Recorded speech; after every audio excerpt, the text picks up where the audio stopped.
ושאלתי למה אני לא יכולה להתקבל. סך הכל אין לי יותר מדי אפשרויות בתור נערה דתייה שרוצה ללמוד בבית ספר דתי בפתח תקווה. אין יותר מדי אופציות, יש את ישורון, אולפנית ישורון. ובאותו מעמד נאמר לי שפשוט כבר יש מכסה מספיקה של מזרחים.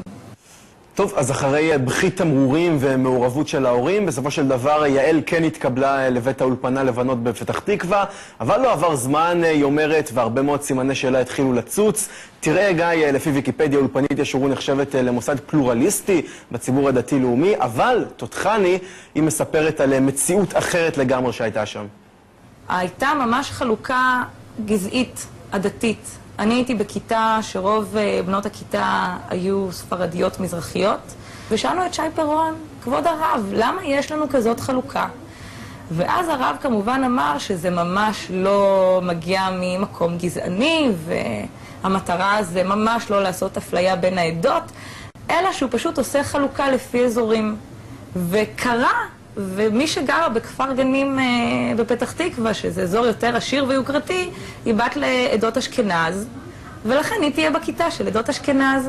כן, אז צריך להגיד שתותחני למדה במוסד של שי פירון בתחילת שנות ה-2000, היא הייתה תלמידה מצטיינת, עתודאית ברפואה, היום היא עורכת דין ודוקטורנטית למשפטים, והיא מספרת לנו על עדויות נוספות שהיא מקבלת מעוד בנות שלמדו איתה אז באולפנה, וכמובן שאחרי פרסום הסטטוס, זרם התגובות רק הלך והתגבר. בוא תשמע. פונים אליי באופן פרטי, שאני בכלל לא ידעתי שאנחנו שותפים לנושא הזה של שי פירון, ששנינו אנשים שכואבים את שי פירון, והם פונים אליי באופן פרטי ואומרים לי, אנחנו מחזקים את ידייך, גם אנחנו, כך וכך וכך. ואני לא רוצה חס וחלילה להגיד שמות, אני לא רוצה לפגוע באנשים, יש אנשים שלא רוצים להזדהות. ומפחדים? לא בכדי, הם מפחדים. לא בכדי הם פונים אליי באופן פרטי. למה מפחדים לחשוף את זה ואת לא מפחדת?